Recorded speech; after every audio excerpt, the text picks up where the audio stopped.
Ano? Tingnan niyo yung mga reaction ng mga bawat isa sa kanila. Talaga. Parang legit eh. Alam niyo, parang hirap i-act. Pa doon sa iyo makagalisod siya. Kompleto acting at takot eh. Hindi naman siya artista. Tapos, napasin yung camera, magulo, hindi nakapokus. Kasi mas nakapokus yung camera, mas nagmumukhang scripted eh. Pag nakapokus, ito hindi. Talaga,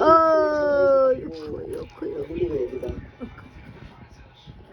Pero ito mga 70-30 eh. Biang nami ka, Bi. Ang YouTuber na si Troy T ay kilala sa kanyang mga content na nagpapakita ng mga parkour personalidad. Kuya, Bi. Yummy. Oh! Habang i-explore sa likod ng batan si Troy T sa Western Ukraine, Nami. ay na-videoan siya kakaiba. Panoorin mo.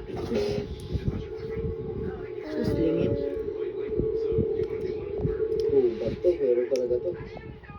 Makikita sa simula ng video ang isang bagay na mukhang meron at isang pangalan. Nag-treasure ang video si Troy T. Bulok yung baba.